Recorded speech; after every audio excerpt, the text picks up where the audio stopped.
to this STL Partners webinar on the future of NaaS and API commercialization, bridging the gap between ambition and reality. We're going to kick off with a little bit of an introduction and some housekeeping, and then I can introduce the speakers that we've got as part of this session. So for those of you who haven't joined an STL Partners webinar before, you're in listen-only mode. You should have a GoToWebinar panel on the right-hand side of your screen. If you do need us for any reason, whether it's a sound thing or asking a question to the panel, do please type in the Q&A area and we'll be able to get to you. Either our marketing team can support on the more logistics side or the technical side, and then I, as the moderator, can support on any more of the content question side. And we will be having a panel session at the end of this webinar. So if you do have questions throughout the presentations, do drop them in that chat function and we can make sure we get to them, and we can grill Chetan, Andrew and Miriam towards the end of the session. And what we will be doing is recording this session as well as sending over the slides. So if you have any colleagues that you think this would be relevant for, or if you need to drop off halfway, or in fact if you're someone that registered but couldn't attend, this will all be shared offline afterwards and you can look at it on demand. And just a quick introduction to everyone who's on the webinar. So I'm Darius, I'm one of the directors at STL Partners. I lead our work in enterprise platforms, which includes NaaS and network APIs. I'm going to be your moderator today. I will be shortly handing over to Miriam, who's one of our senior consultants at STL and works with me on the NaaS and API practice. She'll be taking you through a short presentation from STL based on some recent research we've done with Vault, where we've interviewed 9 telecoms operators globally from the fixed and mobile world on their thinking around NaaS, the shift towards telco as a platform. How does APIs really fit in as a commercial model? So we'll be sharing some of our thinking there. Miriam will then hand over to Andrew, who's the VP of Product Management at Vault Active Data, and he'll be sharing some of his perspectives on the challenges around NaaS commercialization and some of the pitfalls that we could fall into. And then we'll come together for a panel and we'll bring in Chetan, who's the Principal Innovation Strategy Manager for Technology and Growth at Colt, and brilliant perspective to bring from the fixed side of the world, because again, when we talk about NaaS and APIs, there's a lot of hype and momentum behind the mobile side, but essential to bring in the wired and the fixed line view of the world as well. So as a reminder, if you do have questions, if you do need to get our attention, use that chat function. Otherwise, Miriam, I will hand over to you. Great. Thanks so much, Darius.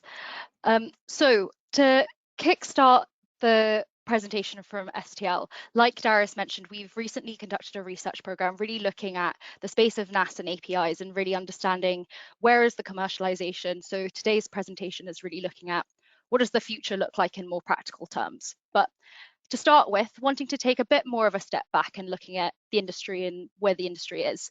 And of course, there are right now a lot of technology areas that operators are looking for future growth.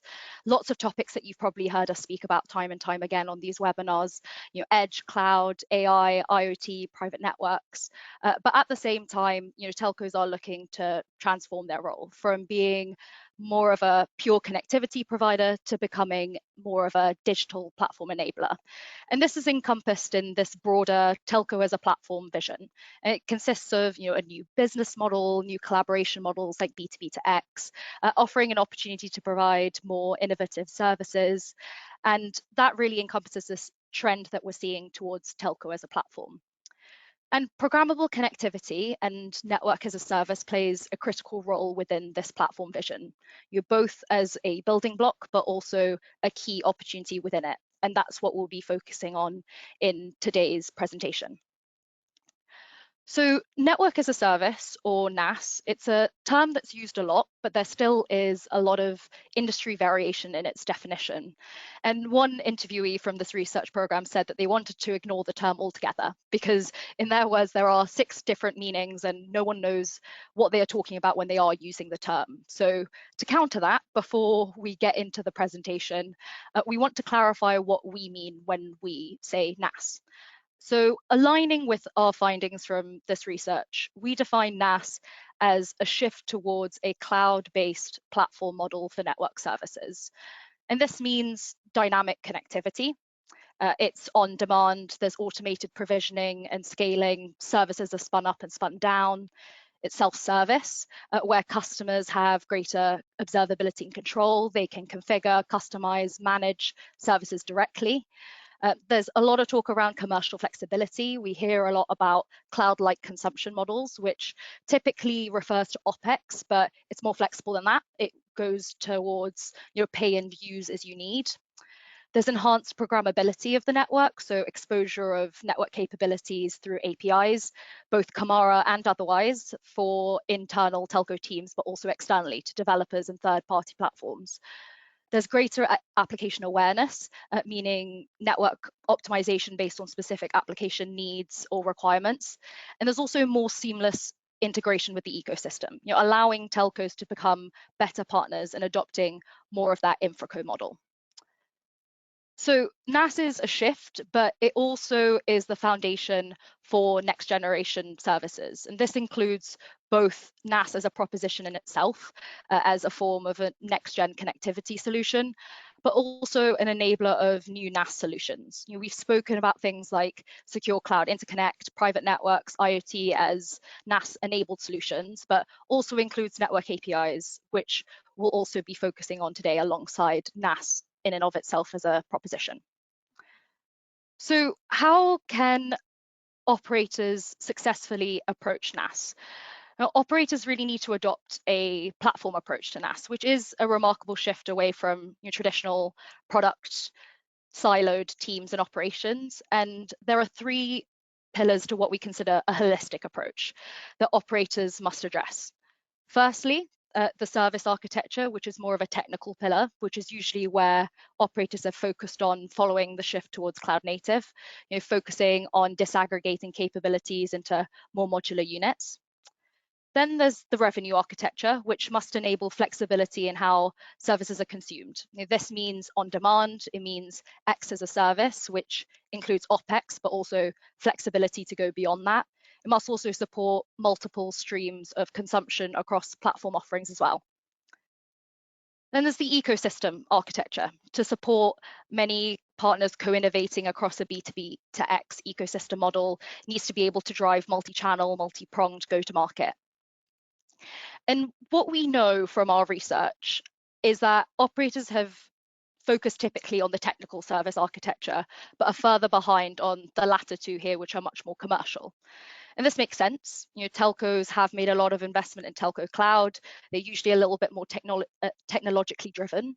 But the risk is that if these two latter pillars are overlooked, operators won't be able to translate the technical capability they've developed into the experience delivered to the customer. And from our conversations, that new experience and becoming a new service provider is a key driver for NaaS, in particular, that commercial flexibility. And without the same focus, they may not be able to establish the right foundations to deliver on their ambitions. But also, part of this issue is that the industry is clear that NaaS means things like greater flexibility, more dynamism, more innovation, but there's a less clear picture on what the future really looks like in terms of specific models. And that's really the focus of today's presentation. So double clicking on this question of what the future really looks like. And as Darius mentioned, we've recently conducted interviews with leading operators in NaaS and APIs, the real leaders globally, to understand what they are looking to enable in the future. And from these interviews, three key themes emerged. They want to enable commercial models which are dynamic, on demand, and situational. And for the next few slides, we'll be double clicking into what these actually mean. I appreciate these words may not mean all that much to you right now, but as we go through the next few slides, we'll be painting the scenarios that were detailed in our interviews to really paint to life what these words really mean in context. So into the first scenario on the theme of dynamic, what does that really mean in practice? So right now, we know the industry is exploring a variety of pricing models, based on the specific NaaS capability or the type of API, trying to understand which model makes the most sense with how, firstly, the service is consumed, but also how it aligns with what customers will be expecting. With NaaS, what we've heard is typically this is the all-you-can-eat tiered subscription plans, it's what's most predictable for customers, and then for APIs, what's the most mature model, these volume-based usage models. And that makes a lot of sense for the identity APIs that are most prevalent to date, and also matches the CPaaS model that they're trying to replicate. But alongside this, operators should also think about how to leverage real-time demand to align pricing with firstly perceived value, but also willingness to pay. So using the dynamism of the network to align also with their commercialization approach. And some of the operators we interviewed are already thinking about this. And one example that we were given is around surge pricing. And this would replicate what we already know from other industries like Uber when there is a peak in demand. So for example, taking quality on demand at a football game at a stadium, when there isn't very high demand and there's a slower stream of API calls and requests for QoD, operators can offer a standard price. But when there's a surge in volume for QoD requests, then operators can quote a premium price depending on the resource available for the service. So it opens up this opportunity to do some more bidding to maximize the revenues dynamically based on real-time demand.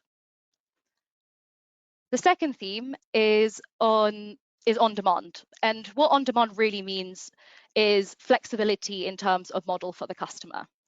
It doesn't mean that customers don't want permanent network services, but it's more that they want more flexibility to consume services on their own terms and as they need it.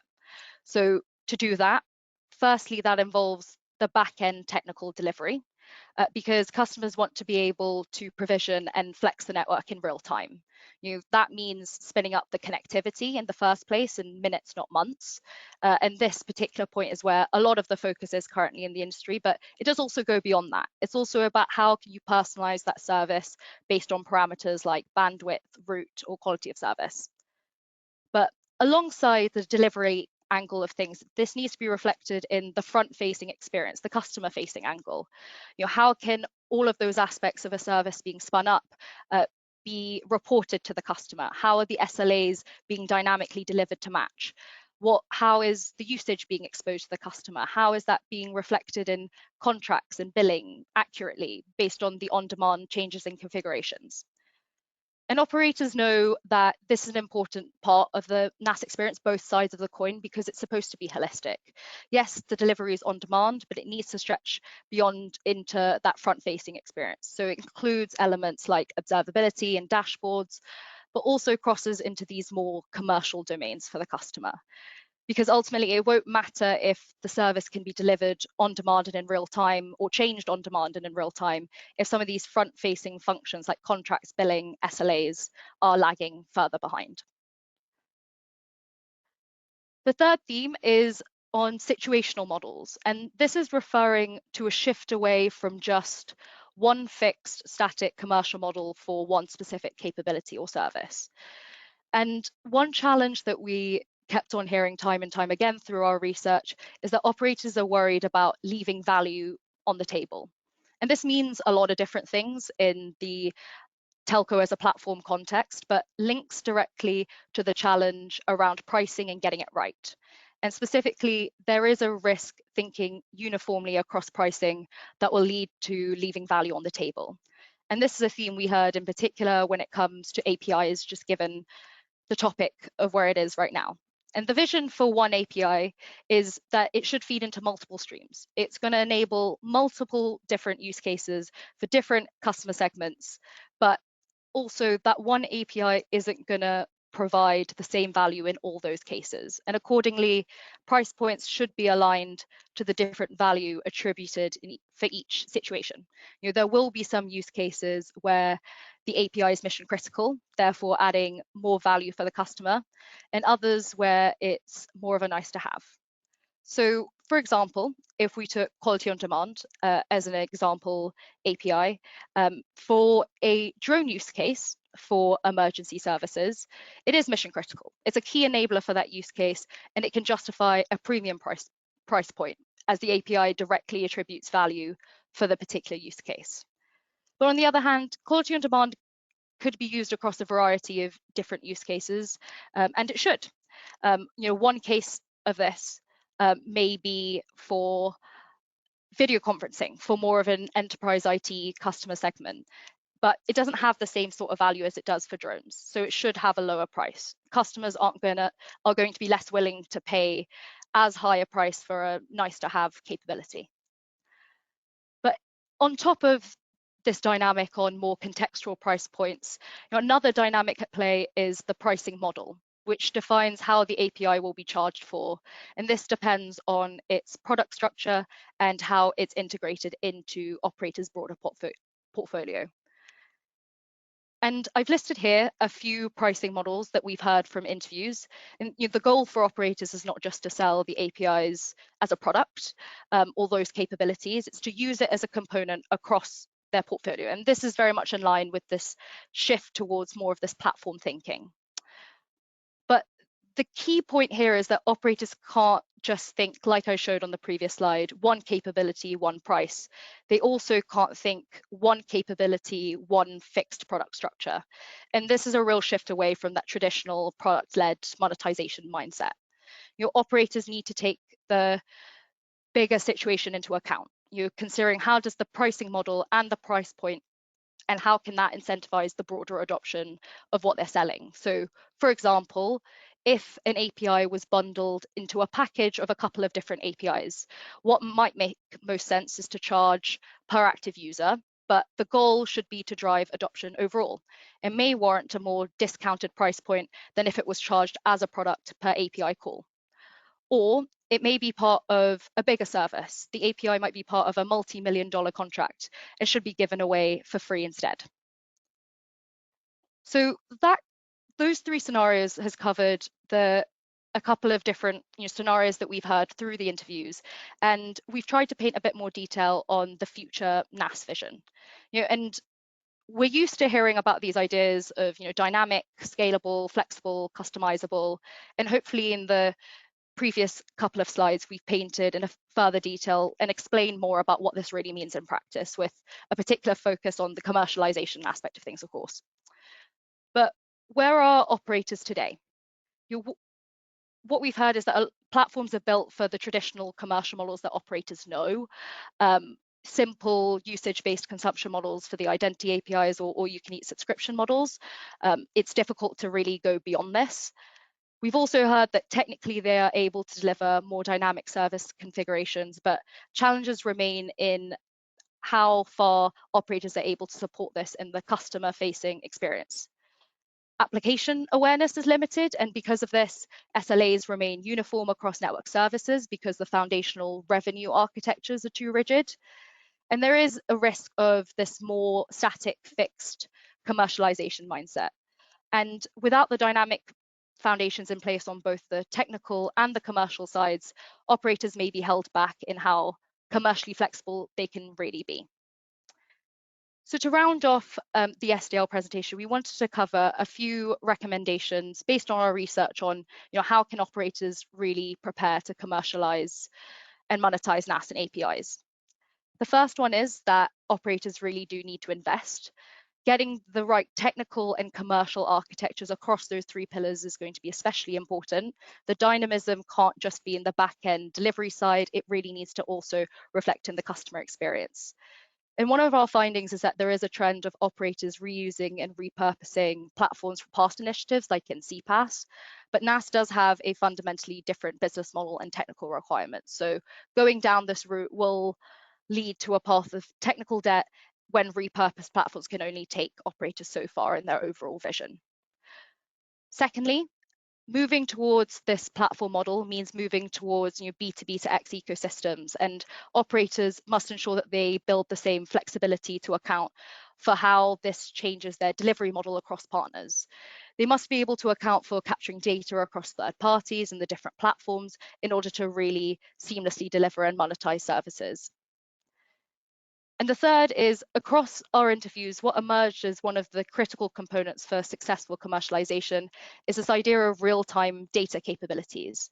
Speed is a key aspect of NaaS functionality at its core, and ultimately this must be driven from telcos, platform architecture and design. So if operators want to leverage the commercial flexibility from the on-demand dynamic situational models that we spoke about, this will be a critical enabler to fulfill that future ambition. So that concludes the STL presentation. So I'll hand over to Andrew from Vault, who's going to touch on this final recommendation a little further and discuss on the role of real-time data in NaaS. Great, so thanks, over to you. Miriam. If you can go to the next slide, please. So yeah, of the various challenges facing operators to make network as a service a success that Miriam has highlighted, and if you could just skip to the next slide, I'm going to focus on two key problems that need to be addressed. And firstly, understanding the true value to the enterprise consuming the network services and so charge appropriately. And secondly, ensuring the network service can be delivered reliably and efficiently, and by automating SLA management of network functions and the ability to spin up capacity or services on demand. And I pose that both of these can be addressed with understanding contextual network data in real time. If you go to the next slide. But before I start on that, for those that don't know Vault, let me give you a quick introduction. Vault is a real-time data platform built to process events as they happen and make decisions on the fly. Not just analytics, but actual decisions triggering actions right in the moment. And what makes it different is, it's the only one out there that's been proven to do this at scale reliably for real world systems that can't afford to fail or get any events wrong. We've been doing this for over 16 years, and so this stuff isn't new to us. We've been powering real-time use cases, long before it became trendy. Today, Vault's used around the world to handle billions of events every single day, things like fraud detection, network operations, real-time offer presentation, as well as online charging and policy control, stuff that really can't wait and must be processed accurately. We typically work with partners who build their solutions such as these on top of Vault. Now, I'm going to look at how processing various network telemetry data along with output from some of these network APIs can help solve these challenges for NaaS. So yeah, I'm going to use a sporting example, and enterprises paying to use network APIs. As this is one I know well, turning up to a well-attended match to find unusable congested network connectivity. Although actually, I have to say from my own experience, this has improved a lot as a consumer with 5G over previous generations in very populated events. But this example also ties nicely with Miriam's presentation. So this in the picture here is the Aviva Stadium in Dublin, where Ireland play their international rugby and football matches, and it holds just over 50,000 people. Now, I would argue that the value to an enterprise for accessing network services that give information about devices in the area is likely much higher during a match than, say, on a random Tuesday morning. It also makes sense to provision additional network resources while there are significantly more devices trying to use the network to ensure that these 50,000 people have a good experience, and also that these network as a service functions provide a reliable response to the enterprises that are using and paying for them during these big events. But as we saw from Miriam, operators are concerned at leaving value on the table. So, all you can eat flat rate consumption pricing for accessing these APIs, regardless of what's actually happening at the time, seems a poor choice. And obviously doesn't address the need for dynamic provision of network services either. Now, the start of a game is fairly predictable. And so could operators not just provision extra resources and vary the price of location network services at fixed times? And while that's better than flat rate pricing throughout the week, I'd argue it's still leaving value on the table. For example, the end of the game is not always known in advance, as there could be extra time or penalties, or maybe the game is so awful, 2/3 of the crowd leave early in the second half. Now, I must point out, I never do this, but there are a lot that do. Even at the start of a game, crowds can be somewhat unpredictable when they turn up. Do they prefer a Guinness in the stadium and get there early for the atmosphere, or they want to buy a shirt or something? Or if the weather is particularly nice, do they stay longer outside the pub in town and arrive at the stadium at the last minute? Anyone that goes to large sporting events regularly will no doubt know the behavior of crowds varies massively depending on many factors. And lots of effort and money is spent these days by enterprises trying to encourage the crowds to whatever service or offering it is that these enterprises have. And so understanding and being able to influence this behavior in real time is seriously big business. Now, there are Camara-defined APIs to find out things like regional device count, but The intent of these isn't necessarily for individual enterprises to call them multiple times throughout the afternoon to determine crowd flow. And even if they do, calling these APIs without understanding the wider context could be misleading. And the same is true for the operators who may use these APIs to determine any NaaS surge pricing or dynamic network capacity. Now, at the bottom right of this stadium, I don't know if you can see it in this picture, but there is a train station on the main Dublin commuter service, which literally runs under one of the sides of the stadium. And a full train at rush hour, according to Google, can carry up to 1,500 people. Next slide. So this photo shows a train entering the station from right under the stadium. You can see in the background there. And if you were really unlucky in calling this particular API on a Tuesday morning, you could see an influx of 3,000 devices in the space of a minute, but they could all disappear again less than 5 minutes later, if 2 full trains happen to stop at the station at the same time, for a few minutes passing each other. Spinning up additional network capacity, or indeed increasing the NaaS surge pricing based on the sudden arrival of these 3,000 devices seems a bad idea. Not only would it be a waste of network resources for devices that will have mostly gone before any additional capacity is available, it would not reflect the value to any enterprise using these APIs. Now, as Miriam pointed out, right, context is key, other than maybe to enterprises tracking devices on trains targeting commute patterns, but you probably don't do that at stadium locations along the line, and probably not during a match either. So it's important whatever pricing model is used by the operator is transparent and understandable to the enterprises. Otherwise, seemingly erratic surge pricing will be unpredictable for them, and they simply just won't bother using the service at all. So understanding the wider context is important for the operator, both for managing surge pricing to ensure that the value charged to the enterprises really does reflect the value to the enterprise using the service in a predictable way, but also for the operator themselves who want to provision any dynamic network services or capacity. Next slide. So while the results from these APIs are in themselves absolutely useful, a real-time data platform that can ingest vast quantities of other network metrics, keep track of useful state information, and make contextual decisions based on a number of different criteria, such as historical events, trends, correlating multiple metrics from different locations or what have you, would greatly help manage surge pricing models, as well as any automated dynamic network service provisioning. However, the volume of data produced across a typical cellular network is massive, and so a distributed architecture, as I've attempted to illustrate here across Ireland, such that all this massive data does not necessarily have to be backhauled to a single processing location, is ideal, as the cost of the backhaul of such a large volume of data can be very expensive. And if the processing function is hosted in a public cloud, the ingress costs can be very prohibitive to the whole business case. So decisions that can be made at the edge where the data is generated should be, and more valuable consolidated data then sent to central tiers for decisions that need information from more than one edge location. So for this sporting example, you could of course set the threshold for spinning up any additional network resources or any surge pricing at the stadium location in Dublin to beyond 3,000 devices turning up in a minute. So maybe you just set the threshold to 5,000 to ensure you don't accidentally fall foul of 2 trains passing. But again, I urge you can do better than that by understanding the wider context of the data. For example, correlate metrics from several edge locations around Dublin to spot the trends of devices moving towards the stadium en masse, be that on trains, on foot, or however they choose to get there. You can also monitor when a significant number of them decide to leave the stadium during or after the game, or how long they've been there, or whatever it is that you may want to know that's valuable to the enterprise. Now, Ireland is geographically very small compared to the likes of US, and so while I've used Ireland as a good example, there may only be 1 or 2 major events happening in Ireland in any one day, and you could argue it would be easier to centrally process all of this. But consider the number of major events happening at any one time in the US. It would make no sense at all to back all of that network data relating to several events from one side of the country to the other, or even from one place on the same coast to another. Process the data as close to where it happens as is possible and make the cost of such real-time processing solutions viable. For some decisions, you'll need to process data from more than one location, but it's unlikely you'll need to process everything in one central location for everything that the operator's trying to do.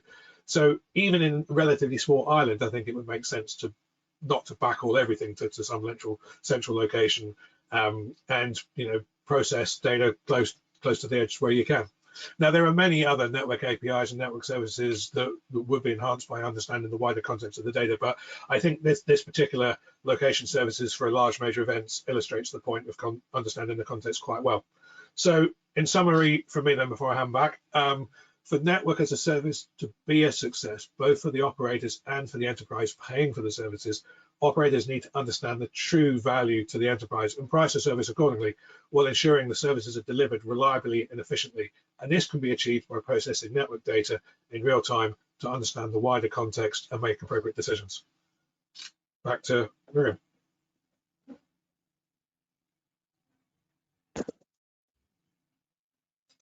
Perfect. Thanks a lot, Andrew. And I guess if we can welcome all the panelists back, we can kick off more of on the Q&A. And I did see a few questions coming in the background. So remember, and a reminder, those of you who are on the call and on the session, if you've got any questions for the panelists, Chetan, Miriam, Andrew, or any questions about the specific presentations, do drop them in that chat and we can try and get to them through this Q&A session. But kicking things off, Chetan, I don't know if you wanted to do a quick intro to yourself to get you in the mix, and then I might ask you the first question, which is more around how enterprises, from the demand side, are they seeing this evolution around NaaS? Are they really looking for or asking for more dynamic, more on-demand services? Is it something that they want? Is it a demand side pull, or is this a supply side push? That the telcos or the technology industry feel that the enterprises care about?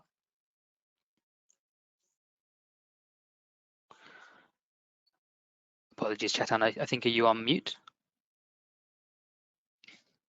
Yes, sorry for that. Yeah, can you hear me? Yeah, great. Hi, just as a quick introduction, I'm Chetan Narang. I represent Gold. Gold is a fixed line service provider, pretty much focused around European. We have a global network, and we have an award-winning NaaS platform. And I'm here to talk about my experiences and learning what we have done in terms of building NaaS at Gold. I think from a perspective of going back to the question you asked, Darius, I think we are seeing there's a continuous evolution of customer demands. Customers are into their digital transformation journey. They are moving and they are adopting more of a cloud services aspect of it. They want to go into in terms of being more dynamic, more agile, the way they're consuming cloud.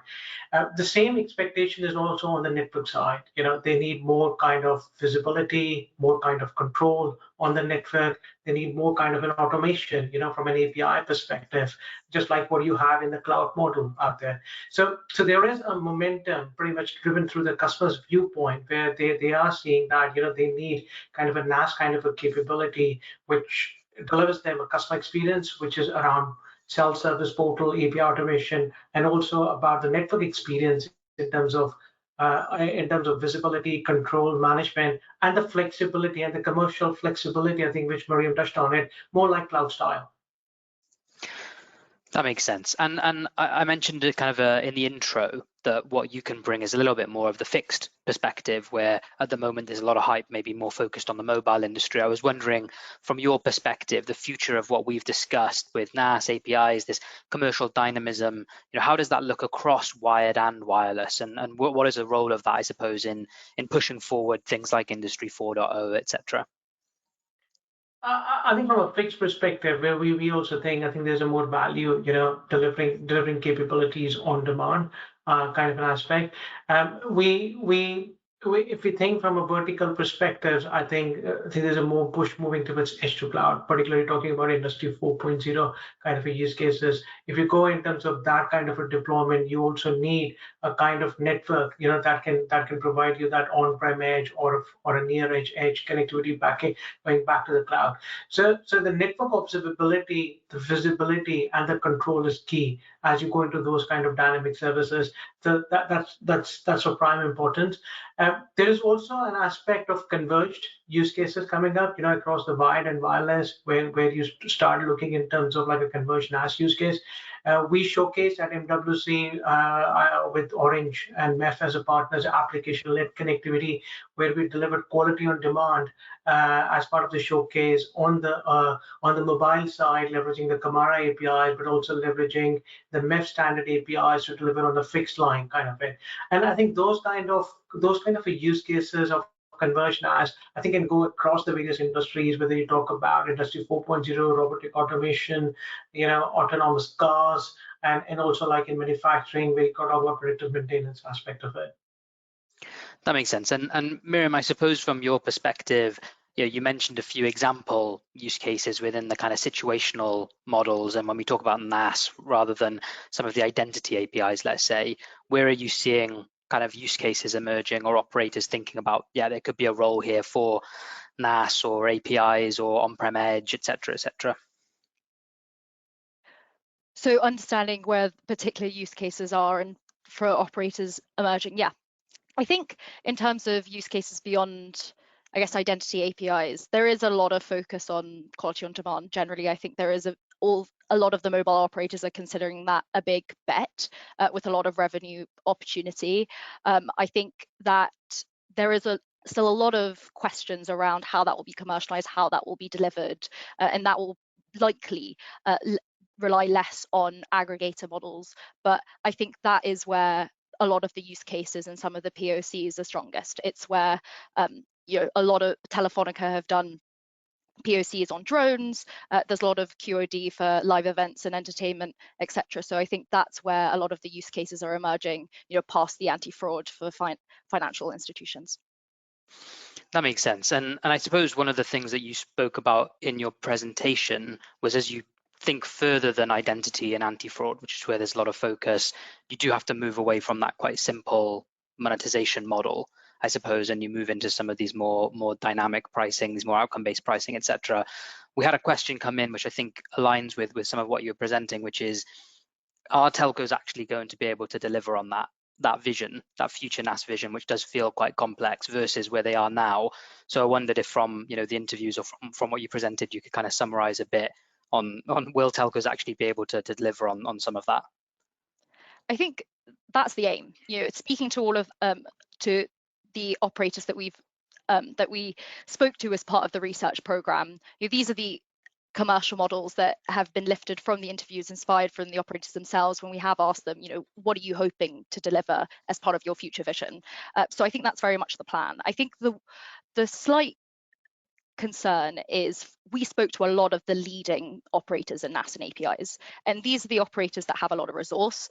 They have been able to, in a lot of cases, especially on the API front, been able to develop their own platforms, and even on the NaaS front as well, they've been able to develop their own platforms from scratch. So where the other longer tail of operators will have to understand what that really looks like for them when they don't have the same resource, looking to other vendors to also support them on that journey. The issue is, will they fall into this pitfall of repurposing old platforms that they do have, in which case they will be leading into a bit more technical debt because it won't be able to support their future vision, because NaaS is very different. And they won't have these, more future-looking, focused commercial models in mind beyond, the commercial traditional models that they already know. In which case that will prevent them. But I think with these in mind, if they understand we can't just build with one model, and they need to build in that flexibility and agility into their architecture and platform, that should be something that telcos will be able to do. And it is something that I think a lot of operators are starting to explore more now. No, that makes sense. And I think one of the complexities that you raised in your presentation was around SLA management, when you talked about the kind of customer experience side, not just the back end. SLAs have to be an important part of what you then provide to the customer. And Andrew, based on some of the conversations we've had with yourself and with Volt, maybe this is a question for you. How do you think that expectation around SLA management might evolve? And what role, I guess, does data, as you shared in your presentation, have within that management of an SLA, if we talk about quality on demand and providing a specific quality of service to a customer? Yeah, so you've obviously got the consumers themselves that expect a certain quality, right? But I think the NaaS stuff, if you've got enterprises paying for network services and you're going to charge them more when they're more valuable, you better make sure they're provisioned and functioned. So in my example, right, if it's a very populated event and very valuable information for enterprises to be calling APIs and getting results back, but you better make sure if you're going to charge them, all the service is reliable. And so I think we've had a number of discussions with particularly some of the larger operators, and how can they understand their network telemetry data to do more real-time SLA management systems. A lot of certainly 5G networks are cloud native functions that you can spin up capacity on demand if you can understand when you need to do so. even though if it needs, needs to trigger a human, you want to do that as quick as possible. And so the notion that actually it is possible to ingest such vast quantities of telemetry data dotted around the network and make decisions on it is something we've seen a lot of discussions on with say certainly the bigger operators, who I guess have the appetite to invest in such platforms to ingest and manage this kind of data. But I think it's going to become a key component of NaaS, because say if you're going to charge enterprises more for using it during these big events, you better make sure it actually has the capacity to function, right? Yeah, that makes sense. And I guess, Chetan, coming to yourself, there was a question here specifically about kind of the interplay between NaaS and security solutions and security offerings.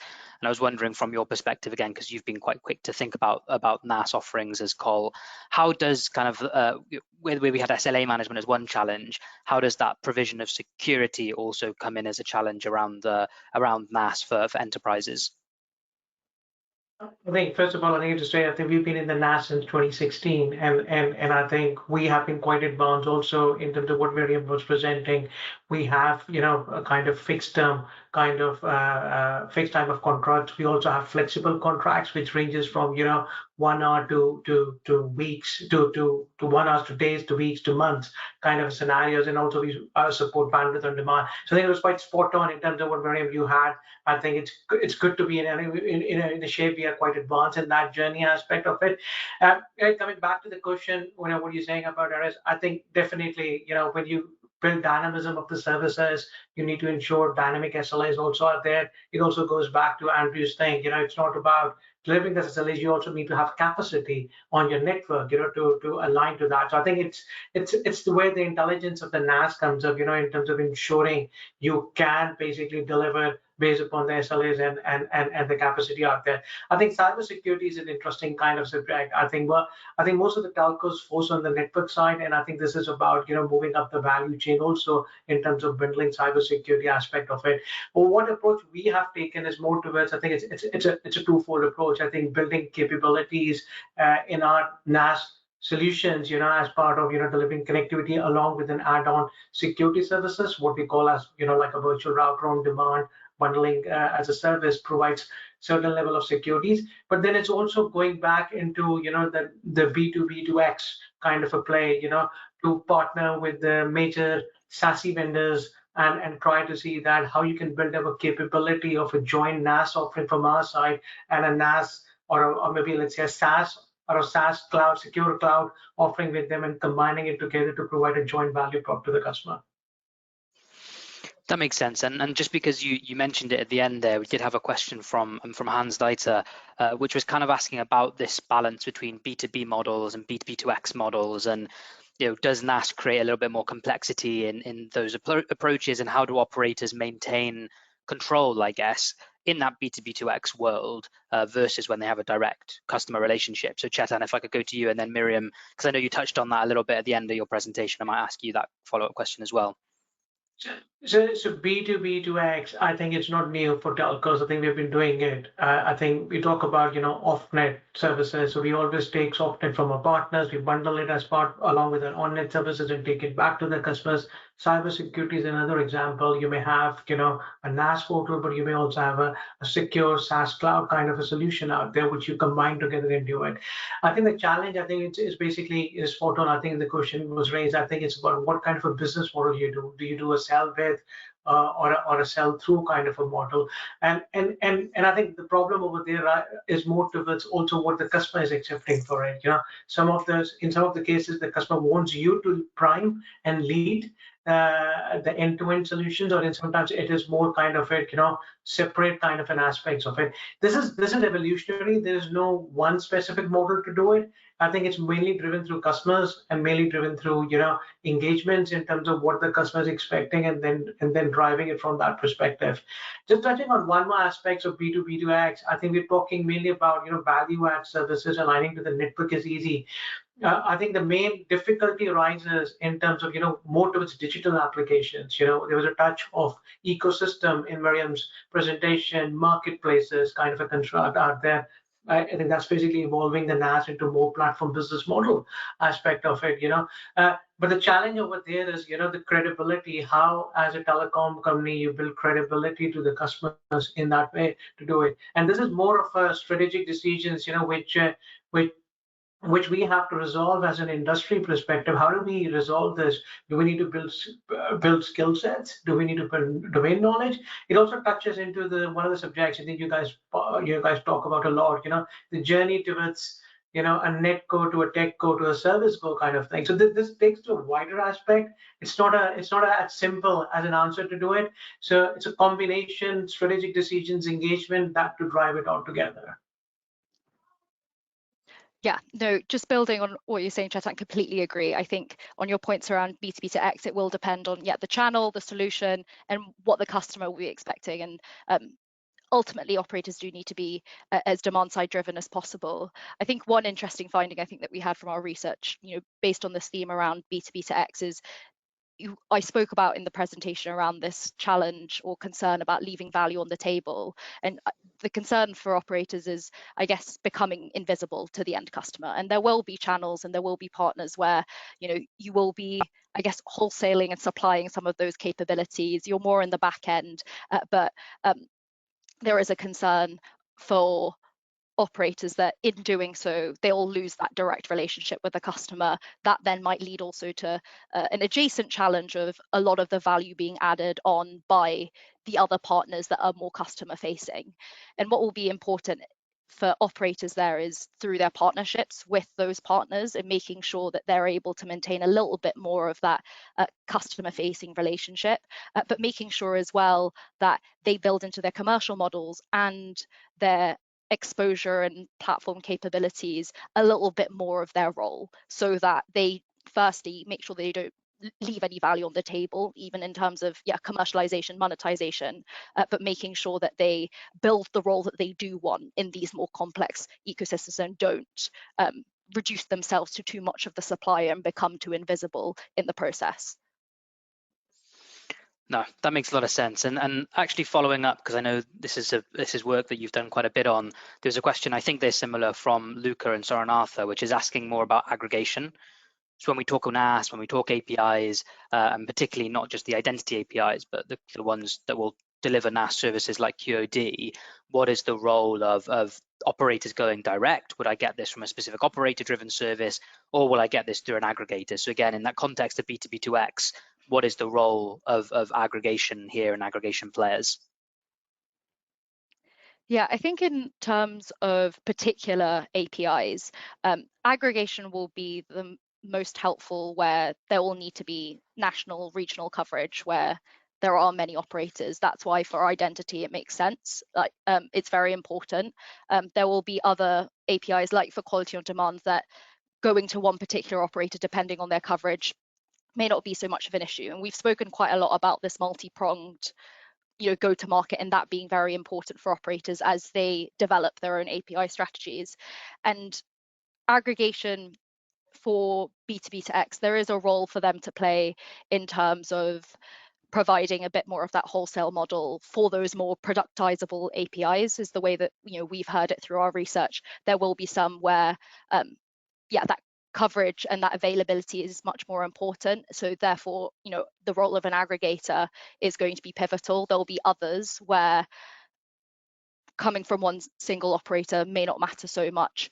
It won't affect the particular solution. Therefore, aggregators may not have so much of a particular play there. I think time will tell about how that will really play out beyond, right now, I think a lot of people are talking about identity APIs and quality on demand, and where demand will be strongest from particular enterprises as well, because there may be an enterprise that may not, for larger enterprises that work across national boundaries, they're kind of MNCs, big regional players, aggregation is going to be a lot more important for them, but it may not be global aggregation, it may be regional aggregation instead. So we'll have to see how it plays out in terms of which APIs are the next to be the most available in terms of coverage and availability, but also where demand will be strongest from the enterprise side as well. Just adding to that, I think I also feel aggregator plays more towards what kind of a use case you're trying to solve. if you have a kind of a use case which is at a global scale, I think partnering with the regional is difficult. You know how many regional operators you can work through it. Then I think going through an aggregator kind of a concept, I think would just provide more value in that way. You know, from a support price point perspective, operational aspects will come in play. Interestingly, we've been working along with MEF also to see that can fixed line operators can also be part of that aggregator kind of a proposition out there. So I think if you think if aggregation includes not only the mobile operators but also the fixed line operators, that gives a bit of more more strength or more enablement power to the aggregators for various use cases. That makes sense. And a kind of follow-up question again from Hans Dieter, which is asking, and I think it makes sense again in the context of aggregation. If you have an underlying kind of more commodity or commoditized player, which is the telco providing in the connectivity, then you have the kind of ICT players that are then packaging this and selling it in and adding context and adding more value. How do operators take on or is it right for operators to think about a role beyond then the infraco model or more of a wholesale model? Is there a way to kind of create a viable business case in that regard if we are plugging in through more aggregators? So I don't know, Chetan, from your perspective. I think this is more of a channel kind of thing out there. So I think aggregator provides you a channel which you can reach to a bit more wider ISV kind of an environment which are solving more complex problems out that way. And I think this is the complexity of their requirement, demands aggregator. But I think it is still a channel. I think you need to be participate in it out there, just to back yourself up. But there will be use cases where a direct model will make more sense, and I think that will be the value for telcos to get more involved in terms of building capabilities closely with the ISVs or kind of it. So it's very use case centric, and I see this as more as a channel play, which should not be lost as an opportunity. We should be, capitalize and monetize it because they are trying to solve two different things over there. And Andrew, from your perspective, and you touched on some of this in your presentation, to get towards this NaaS-driven view of the world and move towards more B2B2X models and this more dynamic pricing, etc., what are some of the capabilities and investments that are kind of essential for operators to think about to move towards this model? So you mentioned one being, you need to think more about the contextual data management and how you can actually bring in different data events to bring more meaning to when you call an API. But are there other kind of critical success factors that you guys have seen that operators would need to move towards this dynamic, value-driven NaaS view of the world? Yeah, I think that the operators need to understand the context of the use cases that are valuable. As Miriam well highlighted in one of your slides, like the B2B2C example of a mass consumer event, I guess operators, and I was actually quite interested in the survey results. When we started, I figured that certainly the mobile guys' focus would be more B2B2B and Industrial 4.0, industrial IoT, automating factories or whatever it may be, where there's a very obvious need for automation, checking location of devices that are, expensive devices that are milling around and doing their thing or whatever it may be. But the results were very much consumer focused. A lot of what we got back on B2B2C stuff, like the spotting example we used. And I wonder, is that because at the moment the operators understand the consumer use cases better than the B2B2B ones?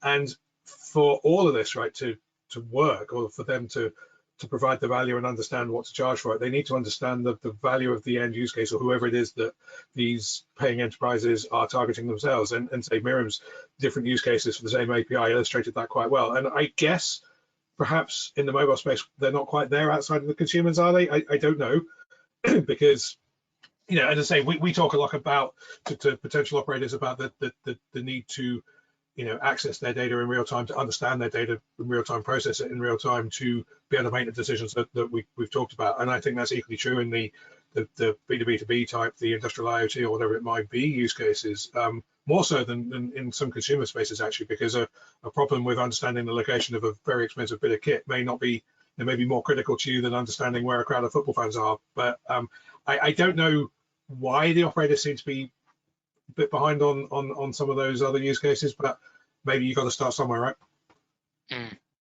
Yeah, I think you're right, and it's a start somewhere. Start with is that play in media I think, and maybe that play in being the reliable, trusted, secure telco in financial services and banking.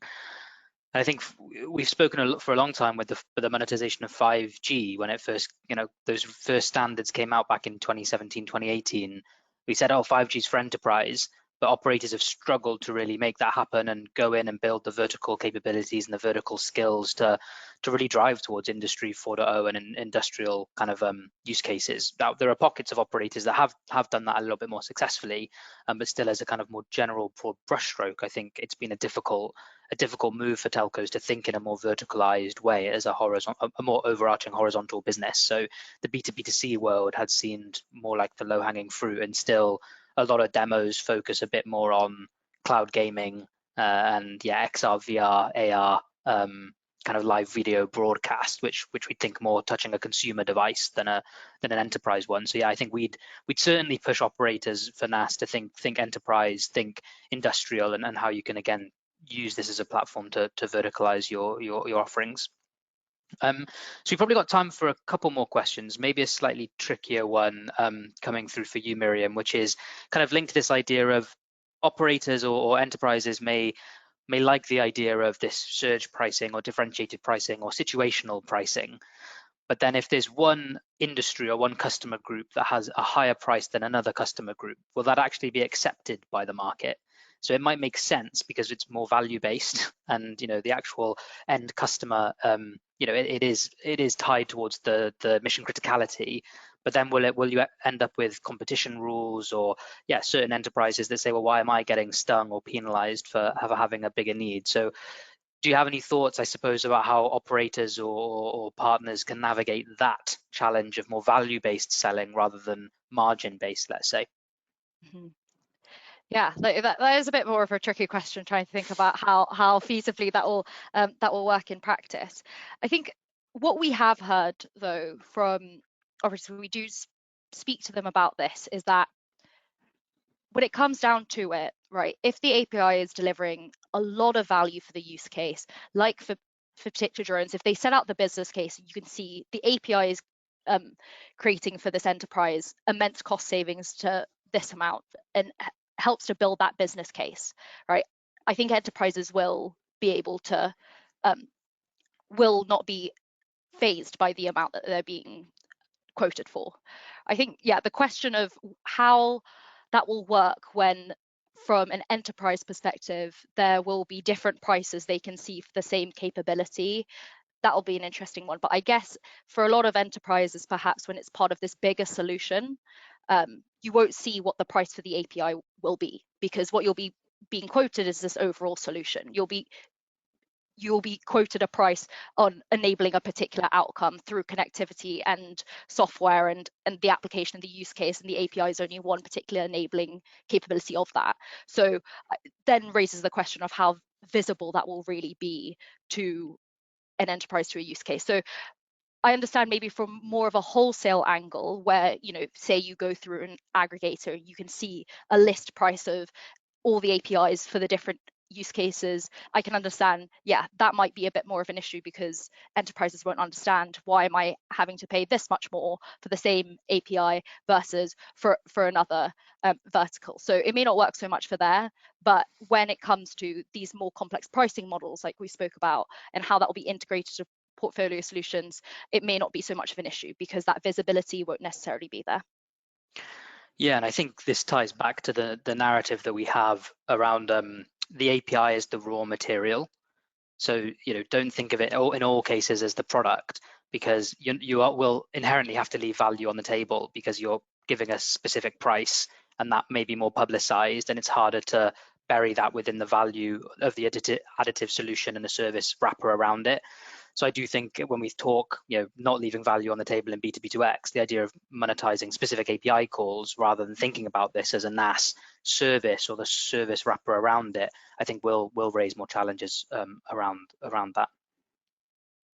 Just to add to that, I think if I can quickly, I think there's also part of capabilities, working on space. You may have a tiered capabilities, and that's why the APIs will differentiate also. I think a classic example, if I have to take it on a B2B2B kind of a use case, what Andrew was looking for, right? Like an IoT, it go into industrial IoT space, the requirements are quite different from a network perspective.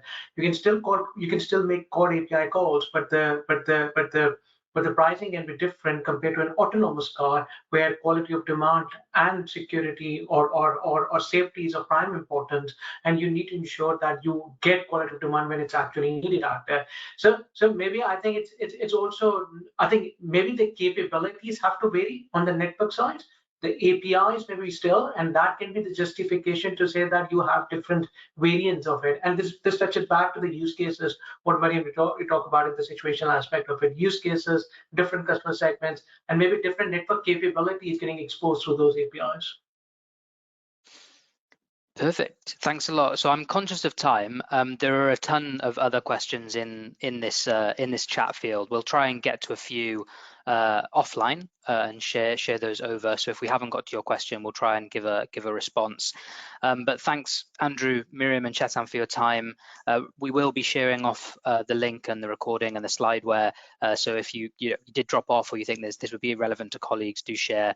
And if you do have any further questions, reach out to myself, to Miriam or Jonas. Our emails are on this slide. So thanks everyone for joining and I appreciate your time.